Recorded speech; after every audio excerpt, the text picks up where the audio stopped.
Mm.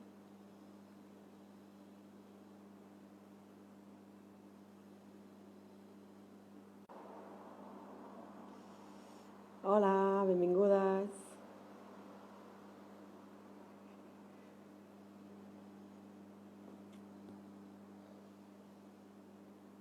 Vale.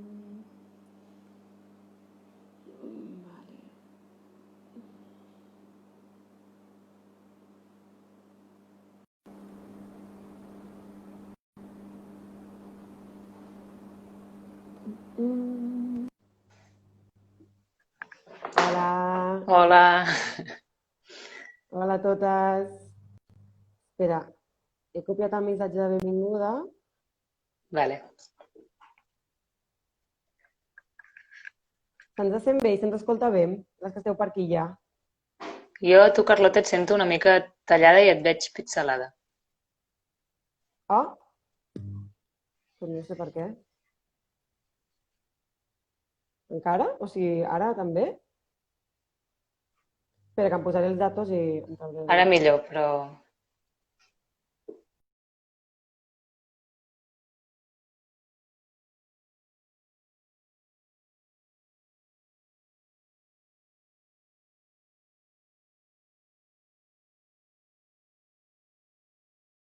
Vale, jo he posat a Laura, però... Vale, em veus millor i em sents millor ara, Sí, Laura? sí. Vale, perfecte. Vale, doncs, si voleu, anem començant. Ens anem presentant mentre la gent va arribant. Moltes gràcies a les que ja esteu aquí. Bueno, això és la xerrada, el conversatori, la sexualitat des del plaer, l'empoderament en la lluita contra les violències sexuals, que ens han convidat a fer la UAB. Moltes gràcies a l'Observatori per la Igualtat per convidar-nos, ens fa molta il·lusió. I que entra dintre aquest cicle de conversatoris que estan fent contra la violència de gènere. Han fet crec, un conversatori de masculinitats, un LGTB-fòbia, un altre de violències masclistes en la vida política, i ens fa contentes avui poder estar aquí aportant el nostre granet de sorra. Llavors, si us sembla, ens presentem una mica nosaltres i llavors després també comencem la xerrada. Nosaltres som la Laura i la Carlota, som mandràgores, formem part de Mandràgores, que Mandràgores és un projecte que va néixer el 2016 amb la voluntat de contribuir a l'educació sexual i afectiva de joves, dones i adolescents, des d'una perspectiva feminista. Vale? Llavors, la nostra tasca sobretot es basa en fer tallers i xerrades amb aquest públic, i llavors també nosaltres dir-vos que parlarem des de la nostra experiència, que és el treball amb dones cisgènere, sobretot, i amb adolescents i joves. Vale? Llavors hem preparat com una mica la nostra intervenció des d'aquí. També avisar-vos que nosaltres nosaltres normalment ens movem i ens sentim molt més còmodes en el que és el format taller participatiu, llavors que això se'ns fa una mica raro també, llavors que estem una mica nervioses les dues, perquè això de parlar davant d'una pantalla i no poder-vos sentir ni veure és una mica estrany. Llavors, per això també us demanem i us convidem a que participeu a través del xat sempre que vulgueu durant la xerrada, fent comentaris, fent preguntes, el que vulgueu. També al final de la xerrada hi haurà uns 10 minuts així que intentarem deixar per també poder veure les preguntes que heu anat recollint, que l'Andrea, que està per aquí, que és de l'Observatori, també ens està ajudant en aquesta tasca, i llavors poder-la recollir i poder dir-vos, donar resposta o parlar-ne una mica. Vale? Llavors, dir-vos que nosaltres hem preparat aquest conversatori una mica en dos blocs. Un primer bloc és parlar sobre quin creiem nosaltres que és el model de sexualitat i com aquest model de sexualitat o sigui, què és el que aquest model de sexualitat ens imposa a les nostres vides i a la nostra manera de viure l'experiència de la sexualitat. I després, un altre bloc que és més com des de Mandràgores nosaltres volem contribuir a transformar aquest model, és a dir, quina és la nostra proposta. Vale? Llavors, després un espai final, així com de preguntes o debat de les coses que vosaltres no diem. Vale? Sí, també avisar com que serà una mica pinzellades i que segur que ens deixem moltíssimes coses i que per això el que comentava la Carlota, no? Que qualsevol reflexió que vulgueu aportar o creieu que ens està faltant algun tipus d'element en el debat o el que sigui, que super convidades a dir-ho pel xat i en xerrem. Sí. Vale, llavors nosaltres volíem començar descrivim-vos què és sexualitat, no? Laura, no sé si tu vols explicar una mica què entenem nosaltres per sexualitat. Sí, nosaltres normalment en els tallers comencem, tant amb joves com amb dones, comencem amb aquesta tasca d'intentar definir entre totes què és el que entenem per sexualitat per establir com el mateix marc mental o almenys nosaltres també poder compartir la nostra perspectiva, no? Llavors, per nosaltres, la sexualitat, per una banda, és una dimensió de les persones i és una dimensió que ens acompanya al llarg de la vida, no? Des de que naixem fins que morim, al contrari del que moltes vegades ens han explicat de la sexualitat lligada a una etapa fèrtil. Llavors, per nosaltres, des de que som ben petites i fins que som grans, tenim una dimensió sexual, però una dimensió sexual que, com la resta d'aspectes de la nostra vida, evolucionen amb nosaltres, no? I estan totalment influenciades per les nostres experiències, pel nostre moment vital i, per tant, l'experiència de la sexualitat no és una cosa rígida ni estanca, també com ens han fet creure, no? Que tenim una certa orientació sexual, que ens agraden unes certes pràctiques. En realitat, per nosaltres, l'experiència de la sexualitat és una cosa dinàmica que evoluciona i que es transforma. I per nosaltres és important trencar amb aquesta idea de la rigidesa de la sexualitat. Llavors, per una banda, tot i que la sexualitat és una experiència personal, aquesta experiència personal està totalment atravessada per el context social i cultural en el que vivim, no? Llavors, el nostre context sociocultural, la nostra família, els valors amb els que se'ns educa, les nostres creences, també ens influencien en la nostra vivència de la sexualitat. I, a més, el fet que la sexualitat sigui un aspecte polític, pel que deia, fa que la nostra experiència de la sexualitat tingui molt a veure també amb, o sigui, determinada per quina posició de poder tenim a nivell social. Llavors, un aspecte que per nosaltres determina moltíssim la nostra experiència individual de la sexualitat és el gènere, el nostre aprenentatge amb el gènere i també la imposició d'una determinada orientació sexual. Llavors, en aquest sentit, creiem que la sexualitat no és una cosa abstracta, o tot i que hauria de ser una cosa positiva, la sexualitat no és una cosa abstracta que va lligada al plaer i al descobriment i al coneixement, que és el que ens agradaria que fos, sinó que la sexualitat va estar molt atravessada per la violència, és un terreny de moltíssima violència per moltes persones i també és una eina de control. Llavors, per això, per nosaltres és important fer aquesta revisió de la sexualitat i establir aquesta mirada crítica davant de la sexualitat per transformar el model i per transformar les nostres experiències individuals. Repensar des de quins aprenentatges hem viscut, en quina posició ens han situat en el model de sexualitat i poder-ho transformar. Llavors, plantejàvem aquest títol de la sexualitat des del plaer perquè, tot i que sembla una obvietat, per nosaltres és supertrencador, no? La sexualitat per moltes persones no és sinònim de plaer. I, per tant, la nostra proposta va lligada a això, a poder transformar i que la sexualitat sigui una experiència totalment lligada al plaer. Però ara mateix és una experiència que va molt lligada a la imposició i a la reproducció d'un model concret de sexualitat. Llavors, amb el que deia abans la Carlota, ens venia de gust poder desgranar una mica aquest model, perquè parlem que és un terreny de violència, però què vol dir aquesta violència? Les violències sexuals, hi ha un determinat seguit de violències sexuals que estan acceptades, socialment estan acceptades, vull dir que s'assenyalen com a violències sexuals, però per nosaltres la imposició d'aquest model també genera una violència particular, i és aquesta imposició del model que potser no es qüestiona. I amb això, amb el que recupero el que estava dient, volíem desgranar una mica què vol dir que s'imposi un model i per què per nosaltres la imposició del model en si ja és violència. Llavors, no sé si, Carlota, vols començar tu fent desgranar aquest model amb alguna cosa com bastant genèrica? Sí.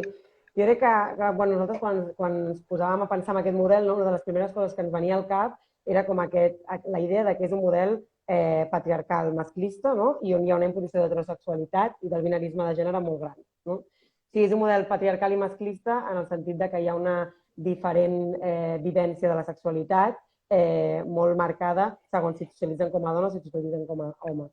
Llavors, aquesta diferència entre gèneres molts cops es veuen a les dones una negació del desig i del plaer i de l'experimentació amb la sexualitat i, en canvi, amb els homes una exaltació d'aquesta sexualitat i d'aquest desig. Molts cops nosaltres, quan anem a fer tallers, treballem molt amb mites i amb tabús, i un dels mites que posem molts cops és el fet que els homes tenen més desig sexual que les dones, no? Que és una frase que molts cops sembla que la tinguem com que no sigui, que tots diem, no és real, però que en realitat dins nostres ens costa com una mica, a través de les nostres experiències, poder-la desmentir, no? Llavors jo crec que hem de començar a trencar amb aquesta idea de que els homes tenen biològicament un desig innat, irrefrenable, molt més gran que les noies, i començar a pensar que aquí hi ha una idea de socialització de gènere, que és que a uns se'ls ha permès aquesta amplitud i aquest desig, i a les altres se'ls ha negat i se'ls ha invisibilitzat. Llavors jo crec que això és com superimportant deixar-ho clar. Llavors també amb el que parlàvem de l'heterosexualitat i del model binarista, és que vivim en un model on la sexualitat, el model de sexualitat normatiu és un model heterosexual, és a dir, que només concep les relacions home-dona, penis-vagina, i alhora on aquest és un model també que es basa només en l'existència de dos únics gèneres, el gènere home i el gènere dona, i deixa tota la resta d'identitats de gènere o d'expressions de gènere fora d'aquesta norma i les invisibilitza. I alhora hi ha com una manera molt clara del que és ser un home i el que és ser una dona. Vull dir que hi ha uns estereotips i uns rols de gènere molt marcats i molt imposats. I això també en la sexualitat es veu molt reflectit. I tothom que escapa d'aquest model heterosexual o cisgènere o no té una expressió de gènere normativa, és atacat. I com s'ataca aquestes persones? Doncs a través d'invisibilitzar-los, de la violència i del judici. Per exemple, amb la falta de referents que hi ha de relacions que no siguin heterosexuals, de relacions lèsbiques, de relacions gais o d'expressions de gènere que no siguin normatives, com tot això, com està invisibilitzat i quins pocs referents tenim en aquest sentit per poder-nos desenvolupar. I també una altra cosa que nosaltres veiem molt clara com a invisibilització és la presumpció d'heterosexualitat que fem inconscient molts cops quan ens relacionem. Vull dir, el fet de pensar que tothom és heterosexual fins que no ens digui el contrari. Vull dir, partint d'aquesta lògica i amb aquest pensament ja estem dient que el normal és ser heterosexual i que quan no ho ets has de dir alguna cosa i t'has de mostrar, perquè estàs sortint de lo normal, és a dir, estàs sent estrany. Llavors, com que a vegades són aquestes coses que tenim una mica interioritzades i que està guai, com deia la Laura, poder-les anar revisant. Sí que és veritat que jo crec que amb el tema de les violències LGTBI sí que hi ha hagut com una... Sí que s'han començat a condemnar molt més socialment i sí que s'han establert alguns límits de llenguatge o de comportament a nivell públic, però nosaltres sí que fèiem la reflexió de pensar que això està molt bé, però que creiem que... Perquè al final, si tu no les mostres, no les normalitzes, si les estàs condemnant, però que sí que creiem que hi ha com una lògica social de lo políticament correcte, que el que fa a vegades és quedar-te a la superfície i emmascarar potser i no revisar alguns valors i algunes conductes que hi ha molt més arraigades en la societat LGTBI-fòbiques. Llavors, com també no quedar-nos només a lo políticament correcte de la superfície, sinó poder rascar una mica i anar veient a veure què és el que hi ha.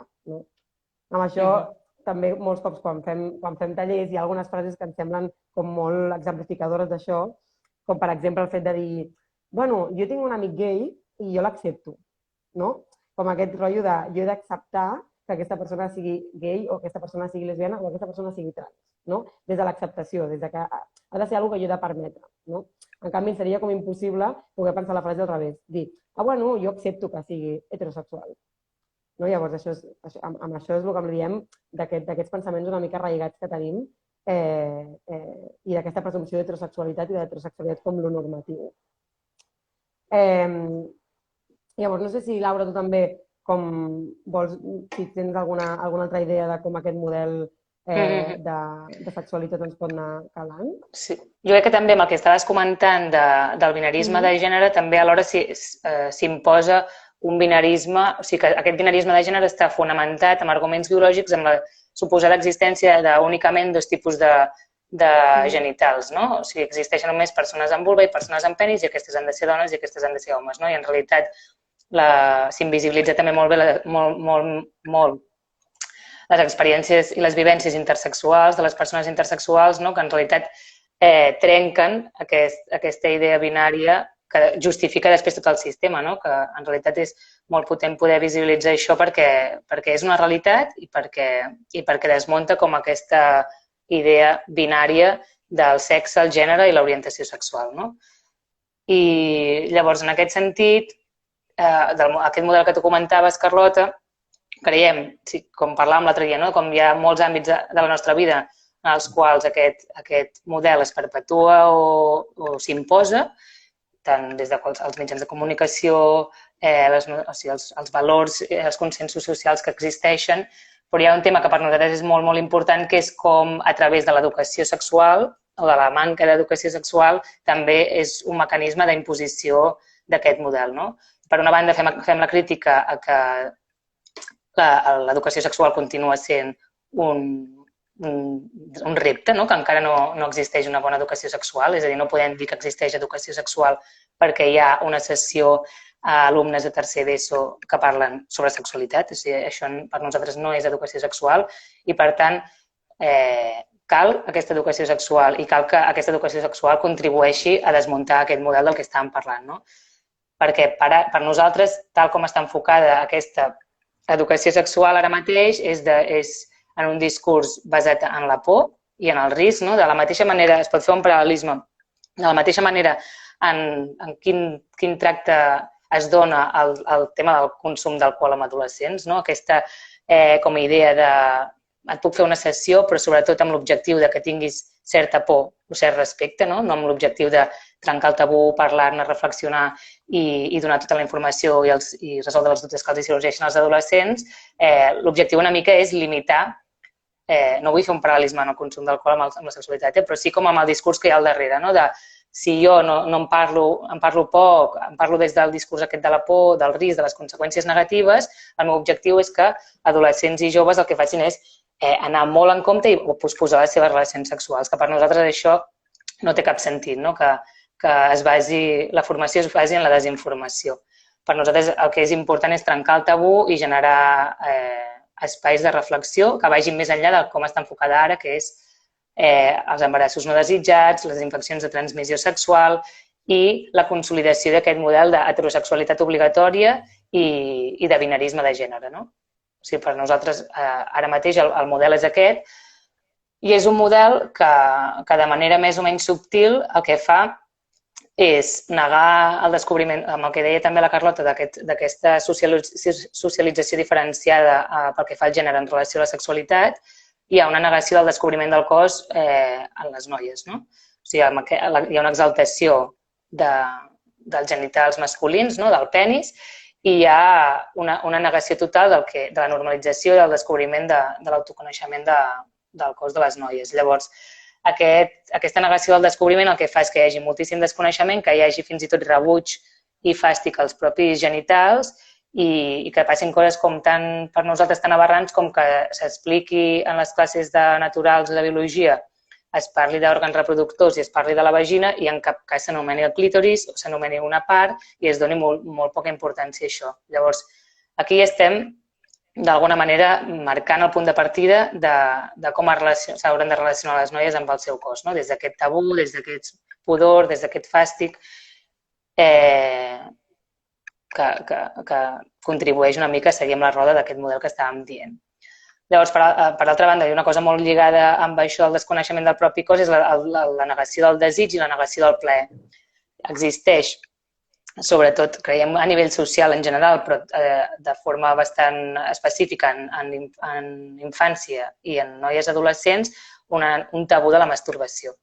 Hi ha un moltíssim judici, hi ha una necessitat de respostes que no s'està cobrint i hi ha molta por al que pugui dir la gent, molta inseguretat amb què fan les meves amigues o què no, tot i que es puguin estar trencant aquests tabús i que hi ha molts grups d'amigues que esdevenen com espais de seguretat per reflexionar sobre això, sí que nosaltres ens trobem, sobretot en els tallers, que és un tema que no es parla, que no s'anomena i que, en canvi, hi ha una experiència totalment oposada amb els nois, com que hi ha una exaltació i fins i tot hi ha una certa pressió cap a aquells nois que puguin dir que no es masturben. Llavors, això també és una altra desigualtat en el punt de partida en relació a la sexualitat. I com a tercer element que creiem que també marca moltíssim aquest model d'educació sexual, que ja no ens referim només el que es dona a les escoles, sinó el poc acompanyament que es fa socialment a nivell familiar d'infants i joves, és tot el pes del mite de la virginitat, no? O sigui, el mite de la virginitat i tota la càrrega que se'ls genera a les noies, com han de viure la seva sexualitat, que ha de ser heterosexual, i que ha de passar per un moment molt important, que és una primera penetració, això és inqüestionable, no? És una pràctica que hi ha de ser sí o sí, o sigui, aquest és el missatge, i que, a més, aquesta pràctica està lligada amb el dolor i no amb el plaer, no? Que per nosaltres també, com aquest punt de partida que vincula la sexualitat de les noies heterosexuals amb el dolor i no fa el mateix amb els nois, ja està d'alguna manera normalitzant que això passi al llarg de la vida, no? Que hi hagi dolor en les relacions sexuals, que no hi hagi desig, que hi hagi desconeixement del cos. I a part d'això, no? Com que creiem que aquest mite de la virginitat d'alguna manera és un exemple del control social que es fa en la llibertat sexual de les noies, no? Hi ha una idea molt clara de com ha de ser aquesta primera vegada, amb qui ha de ser, o sigui, quant de temps fa que coneixes aquella persona. Hi ha tot un seguit de pautes que defineixen com ha de ser aquesta primera penetració, que hi ha de ser, i si tu et surts d'aquestes pautes, corres el perill que hi hagi una culpabilització, no? Si a tu et passa alguna cosa i no has seguit aquestes pautes, és culpa teva, no? Te'n responsabilitzen de no haver encaixat en això. I llavors, això per una banda, no? Com que hi ha tot aquest protocol i tot aquest ambient que ha d'acompanyar aquesta primera penetració, que en cap cas se'ls posa aquesta càrrega als nois, actua com a mecanisme de control i també actua com a mecanisme de control l'etiqueta de puta, no? Això com superpresent, l'estigma de puta, que si una noia expressa la seva sexualitat, viu la seva sexualitat d'una forma que no encaixa amb la norma, serà titllada i, per tant, el perill o la por a que caigui aquest estigma ja és un mecanisme de control, no? És un mecanisme de control perquè limita la llibertat i l'autonomia sexual de les noies. No sé si m'han anat una mica. Llavors, a part d'aquests aspectes que veiem, sobretot que els veiem molt, molt clars en el període de l'adolescència, hi ha un altre tema que per nosaltres exemplifica també molt això, que és el què vol dir follar. Que no sé si, Carlota, tu pots contestar aquesta pregunta. Què és follar? Sí. A mi, abans de contestar-la, també m'agradaria que les que esteu aquí us pregunteu què és follar. O sigui, que ens fem aquesta pregunta perquè molts cops pot ser que, bueno, a nosaltres ens passa molt, que quan la fem, molts cops el que és follar va acompanyat d'imaginar-se una relació heterosexual i va acompanyat d'imaginar-se un... Ui! Adéu! Va acompanyat d'imaginar-se... Perdó, se m'ha cridat el moment. Una penetració penis-vagina, no? Llavors, creiem que està superclar que hi ha un model molt rígid del que és follar i que és un model molt concret i que es fa visible en totes les sèries, en els referents de les pel·lis. O sigui, també, no només en el porno, no? Que molts cops també és aquest de el porno és el que marca el referent del que és follar, de les pràctiques i tal, i nosaltres també això ho desmentim una mica i diem, bueno, no és només el porno, sinó que són pel·lis, són sèries on l'únic que es veuen són relacions heterosexuals que passen per una penetració penis-vagina, no?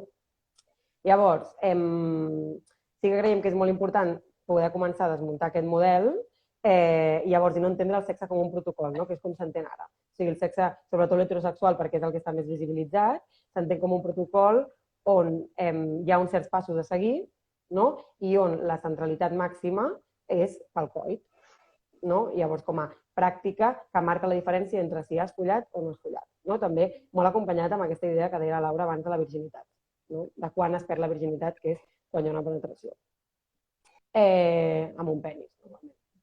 Llavors, com que creiem que aquesta idea també el que fa és relegar tota la resta de pràctiques que no són el coit a una bossa que li diem preliminars, no? I que les menysté i les entén com a pràctiques que serveixen per preparar la pràctica central, que és el coit, no? Llavors ens trobem pensant que si un dia que si hi ha una relació heterosexual i no hi ha un coit, doncs no hem follat, no? Només hem fet no sé què, no? A part com menys tenint-ho, com si fos menys, com si tinguéssim menys plaer. Llavors creiem que és important trencar amb això perquè ve des d'una mirada molt reproductiva i també ve des d'una mirada molt centrada en el plaer concret dels homes, no? perquè nosaltres, o sigui, les persones que tenen vulva i vagina, la vagina, les parets de la vagina tenen molt poca sensibilitat a nivell sexual. En canvi, el nostre clítoris, que és un òrgan que només està destinat al plaer, que es pot estimular perfectament de manera directa per fora, no cal introduir res dintre la vagina, ens pot arribar a donar molt més plaer. Llavors, hi ha moltes persones amb vagina que no els agrada la penetració. Llavors, que estaria guai o bé començar a plantejar-nos el per què li estem donant aquesta centralitat d'una pràctica que només respon al plaer d'uns en concret, que són els homes. Llavors, això sí que em sembla molt interessant desmuntar-ho, perquè també amb aquest discurs molts cops a vegades s'ha acabat problematitzant a les dones o a les persones que tenen vagina que no els agrada la penetració. I han acabat sortint patologies o s'ha acabat com tractant com una cosa molt negativa i que s'ha de treballar, quan en canvi no s'està qüestionant el per què aquella pràctica hi ha de ser present, si no ens agrada. Llavors, a part jo crec, d'aquest protocol del sexe heterosexual, també crec que en aquest tipus de sexe també els rols de gèneres, hi ha uns rols de gèneres molt marcats, on qui és l'actiu, qui és la passiva, qui és la dispensadora de plaer o l'objecte de plaer i qui és el que obté el plaer. Llavors, jo crec que aquí també hi ha una diferència i una segregació molt gran a nivell de gènere que és interessant replantejar-se. I a part, com a... Sí, en aquests... Perdó, només una aportació. Que en aquest sentit, com el que moltes vegades parlem de la normalització o fins i tot com és una idea que fa gràcia i es fa broma del tema del fingir orgasmes, no? Com hem arribat al punt de fins i tot fer broma amb que algú no tingui plaer. Totalment, sí. I això, que jo crec que també el que ha fet, el fet aquest també que hi hagi aquest model tan concret de què és follar, també és invisibilitzar i estigmatitzar tota la resta de pràctiques o d'experiències que s'escapen d'aquesta norma. I això fa que molts cops també, fins i tot les relacions lèsbiques, les relacions gais, també siguin estigmatitzades i també hi hagi una imposició d'unes pràctiques concretes. O sigui, nosaltres molts cops als instituts, quan preguntem què és follar, la resposta és follar entre un noi i una noia, ara estem entenent noia cis, noi cis, és una penetració penis-vagina. Follar per dos noies és fer la tijereta i follar entre dos nois és una penetració oral. Llavors, aquí estem estigmatitzant o sigui, estem lligant unes pràctiques a unes orientacions de desig que no tenen per què anar lligades. O sigui, jo puc ser una noia lesbiana que m'encanti la penetració, o puc ser un noi gay que no m'agradi la penetració anal. Llavors, estem estem generant una imposició d'unes pràctiques i estem deslligant la sexualitat i l'experiència sexual del plaer i de l'experimentació i l'estem lligant a haver de reproduir un model que ens diuen que és el que és correcte. Llavors, jo crec que també en aquest sentit fa un flac favor el fet que és un model on tampoc s'integra gens la comunicació sexual. O sigui, la comunicació sexual és un tabú. I és un tabú molt gran, jo crec, avui en dia, que es treballa molt poc.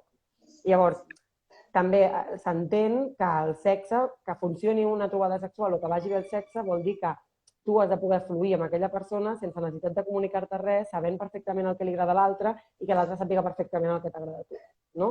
I això és impossible. Llavors, i si ho traspassem a altres experiències de la nostra vida, ho veiem impossible. És impossible que quan tu em facis un massatge jo sàpigues perfectament el que m'agrada. Jo segurament et diré, ai, més cap aquí o més cap allà, i no tindré cap reparo en dir-te això. En canvi, quan entrem en el terreny del sexe, se li dona una misticitat, una cosa mística i tenim uns referents tan marcats on la comunicació no existeix que ens costa molt poder trencar amb això. I llavors, si no hi ha comunicació i hi ha aquest model de sexualitat tan concret, el que acaba passant molts cops és el que deies tu, Laura, d'acabar fins i tot, a vegades, per no dir que no ens agrada una cosa o per no comunicar, acabar fent pràctiques que no ens estan agradant, fins i tot fingint que sentim plaer. I això és una violència molt clara d'aquest model de sexualitat, jo crec. Sí, o sigui... Digues. No, que crec que en el sentit de la no comunicació també hi ha com una... que ens sembla molt important remarcar-ho perquè també creiem que és molt fàcil que sense una comunicació es traspassin límits. O sigui que molts cops també quan ens relacionem amb les altres persones a nivell sexual traspassem els nostres límits i pensem que els altres, la resta de persones tenen els mateixos límits que tenim nosaltres. És a dir, si a mi no m'agrada que em toquin els pits, no li toco els pits a l'altre. I si m'agrada que em toqui la panxa, li toco la panxa a l'altre. Sense ni preguntar ni saber si l'altre té ganes de que jo li toqui la panxa o no té ganes. No? Llavors, el tabú de la comunicació també reforça molt que es puguin donar experiències on es traspassen aquests límits i experiències que en realitat són violentes. No?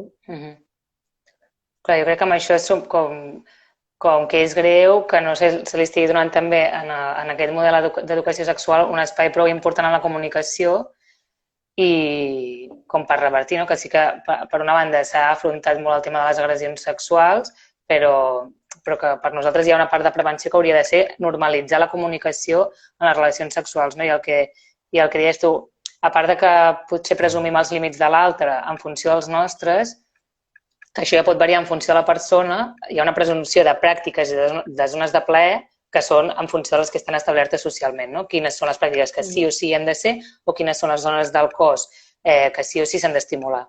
I llavors amb això, de nou, no? Com s'imposa i hi ha com la conseqüència de traspassar els límits de persones perquè allò és el sexe i si tu no encaixes amb això és que tu estàs mal feta. No? En comptes de partir d'aquesta experiència diversa que és el cos, el plaer i la sexualitat. Totalment. Sí. Vull dir que crec que amb la idea aquesta també de que hi ha una manera de follar bé, no? Vull dir que això també està molt present. I que llavors ens preocupa si no sabem follar bé. La cosa és què és follar bé, no? Vull dir, quan en realitat la diversitat del plaer és tot un món. Llavors també jo crec que en aquest model també hi ha un imaginari en què és follar on s'imaginen uns cossos molt concrets. Llavors no sé si tu, Laura, vols parlar d'alguna cosa d'aquests cossos en aquest imaginari de què és follar o de la norma? Sí, és a dir, per nosaltres també dins d'aquesta norma hi ha una norma molt clara que és quins són els cossos vàlids i quins no. Llavors, la imposició d'uns cànons de bellesa únics defineix què és vàlid, què no és vàlid i per tant, quins cossos i quines persones estan al centre de la vida, però també de la sexualitat, i quines en queden fora i quines estan al marge.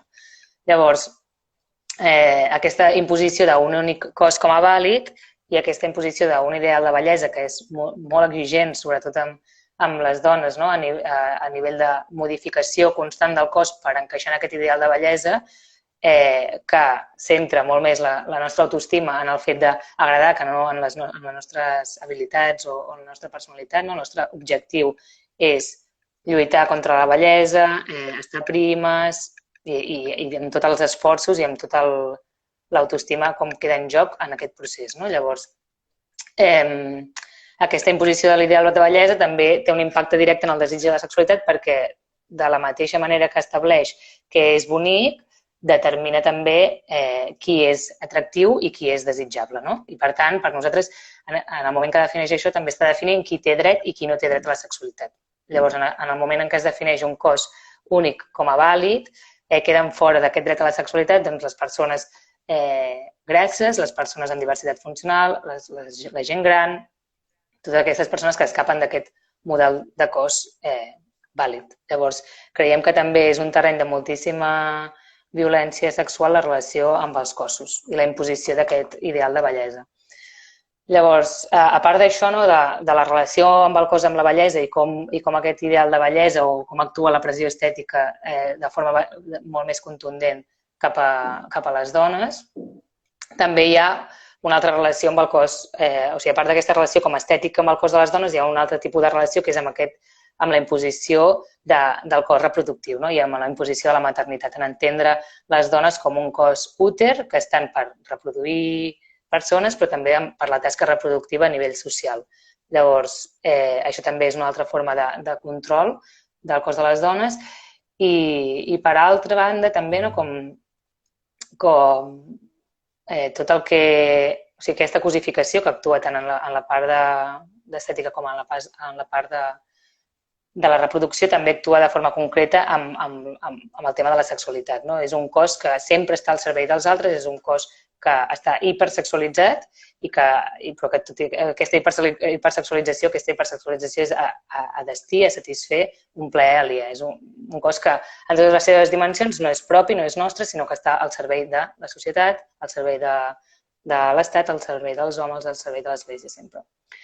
I com un altre àmbit que actua bastant en relació al cos és l'àmbit mèdic, no? Com hi ha una sobremedicalització dels cossos de les dones en general i específicament en tots els processos fisiològics que vivim, no? O sigui, s'entén el cos de les dones com un cos que és imperfecte, no? S'ha de modificar, ja sigui estèticament o a través de la medicalització, no? És un cos que està malalt i, per exemple, s'entén el cicle menstrual com un defecte, com alguna cosa a tractar, s'entén l'etapa de la menopausa també com una cosa a medicalitzar i a tractar, com aquesta mirada sempre del cos prototip és el de l'home cisgènere i el cos defectuós, no? És el cos de la dona cisgènere. A partir d'aquí, tot el que s'escapi del binarisme de gènere també són cossos defectuosos, no?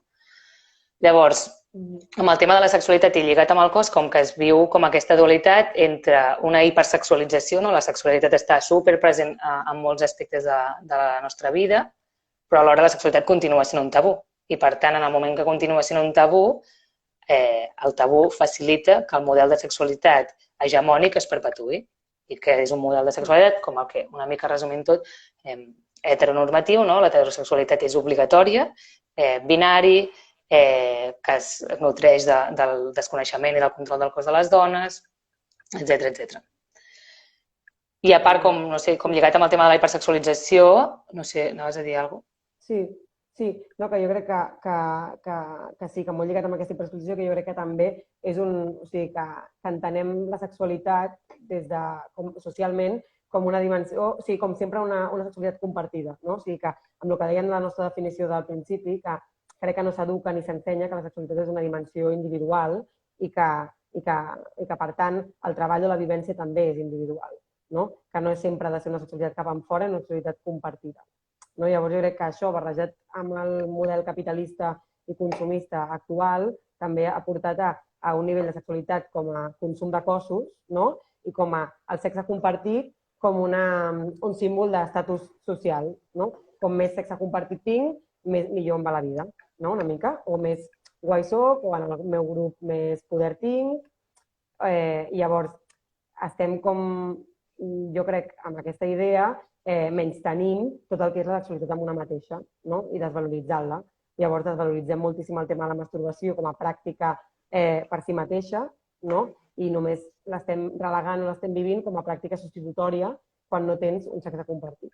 No? Llavors jo crec que això és molt important també perquè crec que nosaltres sempre ho diem, no? Els tallers també, com que el fet de proporcionar-se autoplaer o masturbar-se és com un espai molt, molt bonic d'autoestima, d'autoconeixement, d'empoderament i que relegar-lo a una pràctica substitutòria em sembla com molt simptomàtic. No?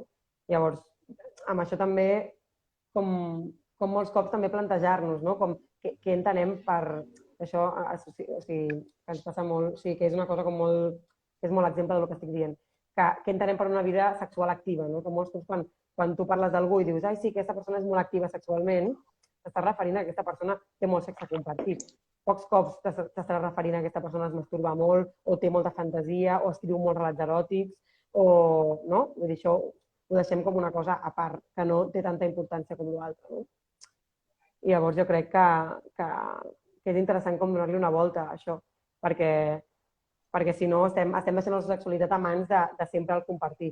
I llavors, i si el compartir també estem veient que és a través d'un model molt concret i d'un model que és violent cap a les dones, doncs, ojo.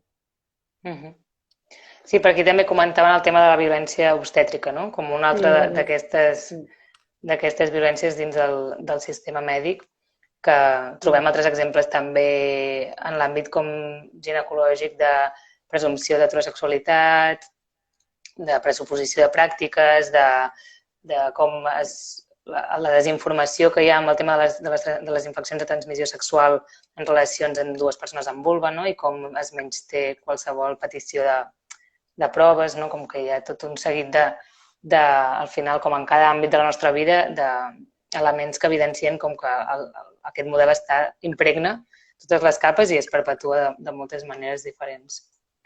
Llavors, tancant una mica aquest primer bloc, que crec que anem més o menys bé de temps, sí que nosaltres volíem fer com aquesta primera part per entendre totes les dimensions que pot tenir la violència sexual i no entendre només la violència sexual com aquella que es dona per part d'un desconegut, al carrer, a mitjanit, no?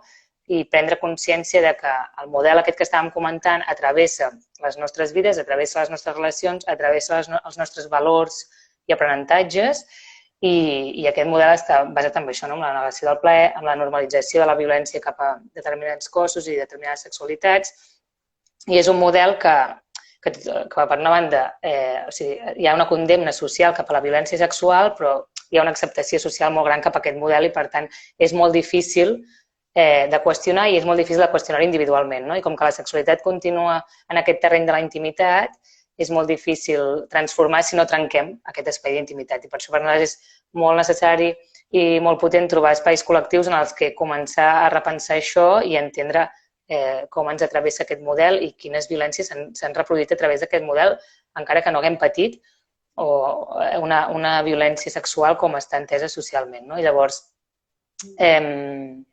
creiem que aquest procés de presa de consciència de com hem integrat aquest model i en quins valors i quines creences tenim forma part d'aquest procés d'empoderament que també dèiem com en el títol, no? Com aquest procés d'empoderament en contra de les violències sexuals, no? Per comprendre aquesta imposició i començar a sortir-ne. I poder-la criticar socialment, no? No només criticar les agressions patides en aquest context que és el que deia, no? I només una cosa relacionada amb el tema aquest de les agressions, com sortir d'aquesta lògica del desconegut, del mig del carrer, de tal, i realment entendre que gran part de les agressions sexuals es donen en un entorn conegut, dins de la família, dins de la parella, i aquí hi ha com tot un tema a treballar i molt necessari trencar el tabú. Llavors, la nostra proposta, després d'aquest drama, la nostra proposta és aquest plantejament de la sexualitat des del plaer, no? La sexualitat des del plaer com una proposta transformadora. Llavors hem dividit com alguns apartats que creiem que són necessaris per omplir de contingut això del que vol dir la sexualitat des del plaer. Sí. Per nosaltres un punt principal i com bàsic és que des de petites hi hagi un acompanyament en l'autoconeixement del cos i la sexualitat, no? O sigui, també, no sé si ho hem dit abans o ho hem remarcat molt, però s'entén la sexualitat molt en una etapa concreta de la vida, no? O sigui, sembla que nosaltres tinguem sexualitat només des de que som adolescents fins que ens fem velles, no? Molts cops en les dones amb vulva molt lligada a l'etapa reproductiva. És a dir, quan et ve la regla, que llavors et comencen a parlar de sexualitat, et diuen vés amb compte, no?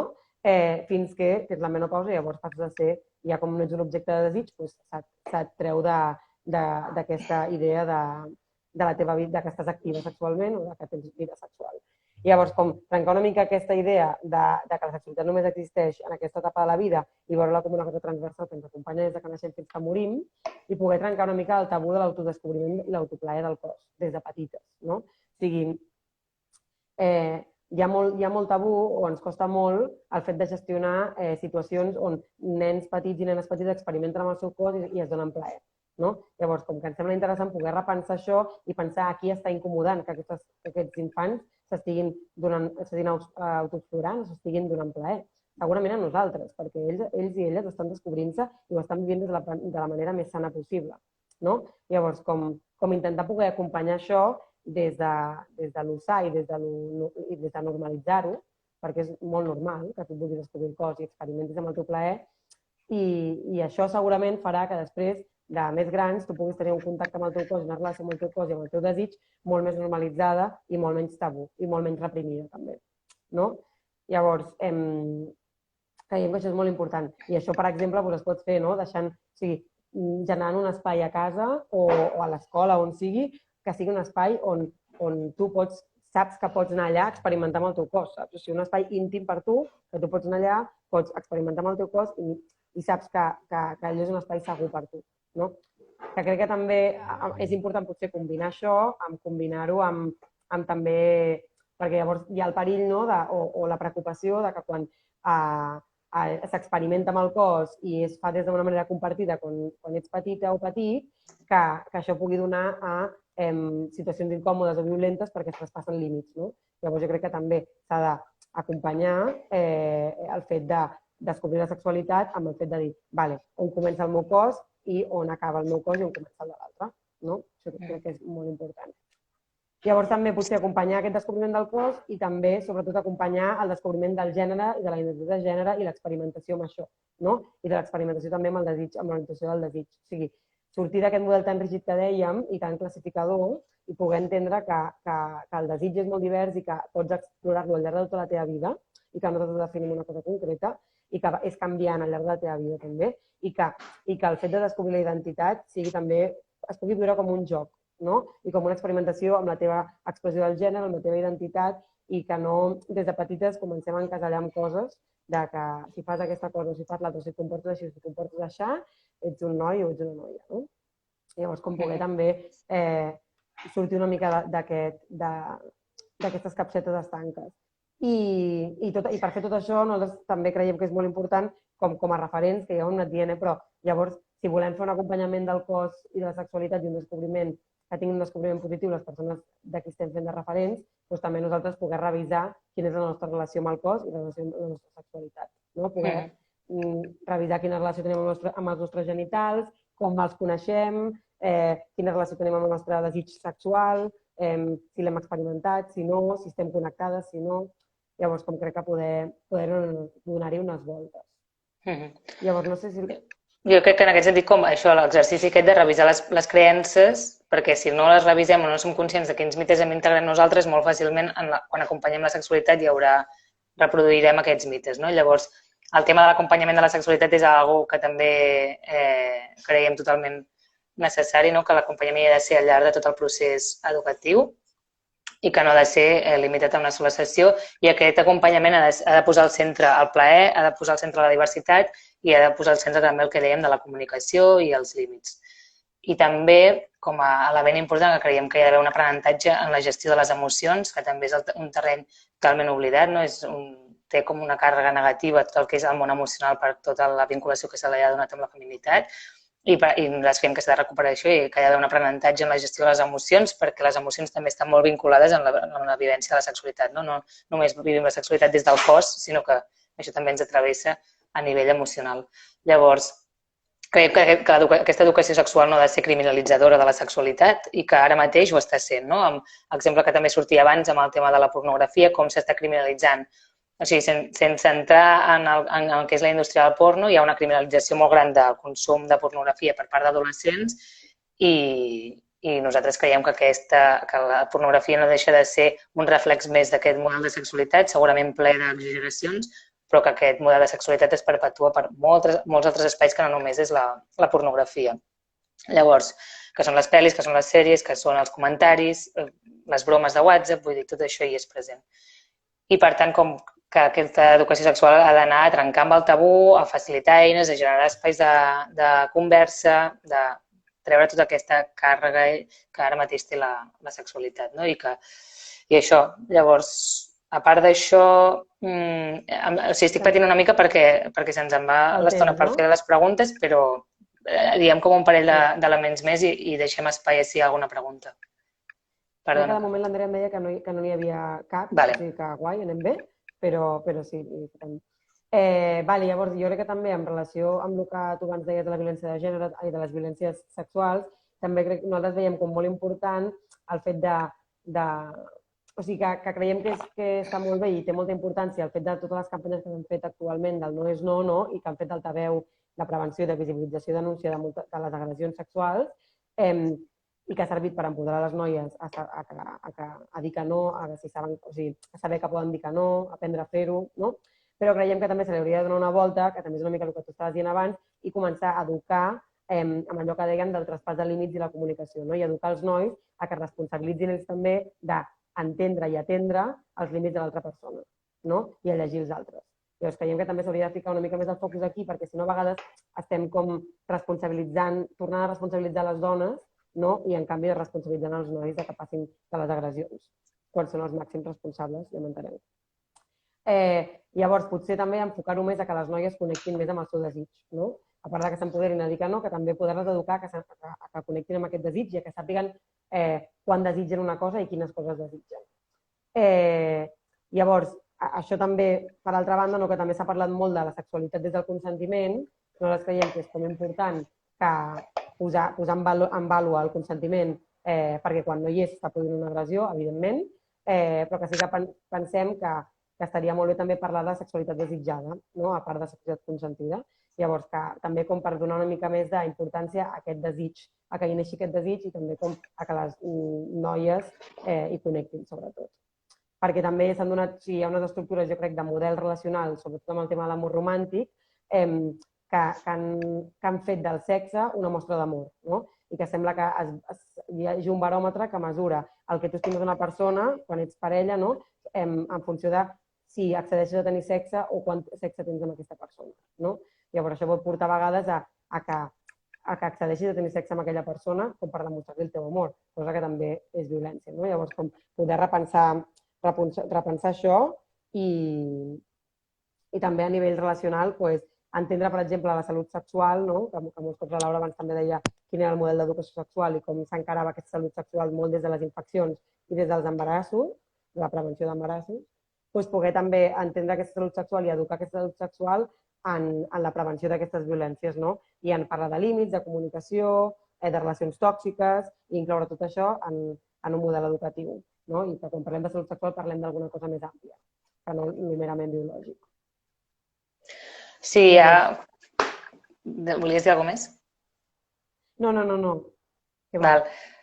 Sí, i també una mica anant més enllà del model educatiu, creiem que és important defensar i reivindicar el dret de totes les persones a viure la seva sexualitat lliurement, sense violències, que ara no és així, i entendre el que dèiem de la sexualitat com una dimensió de les persones, de totes les persones, tinguin l'edat que tinguin, visquin o no amb una diversitat funcional, tinguin el cos que tinguin, sigui quina sigui la seva identitat, la seva orientació al desig, poder contemplar la sexualitat de totes les persones i poder atendre també les especificitats de cada experiència, perquè, òbviament, cada persona té la seva pròpia experiència individual. També coses que hem anat dient, però la necessitat d'ampliar referents i de visibilitzar la diversitat d'experiències i contribuir a ampliar l'imaginari de desig, que fugi del model que estàvem dient de cossos perfectes, d'únic model visible l'heterosexual i canviar totes les representacions que estan presents en molts àmbits, totes les representacions que tenim de la sexualitat, pel que estava dient, per diversificar els cossos, diversificar els tipus de relacions, diversificant els desitjos i que trenqui també amb aquests estereotips de gènere que comentava la Carlota al principi. Que en realitat la diversitat és una característica humana i anem en contra d'això a través d'imposar un model rígid on tothom hi ha d'encaixar.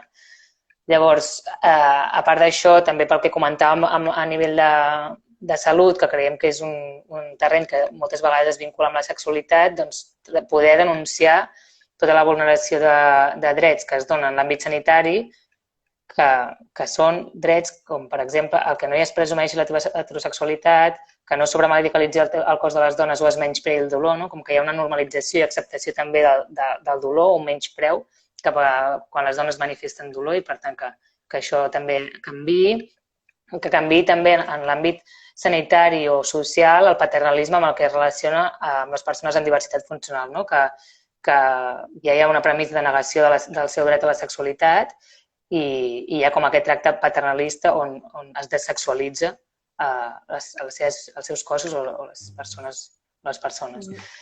Llavors, també en l'àmbit sanitat...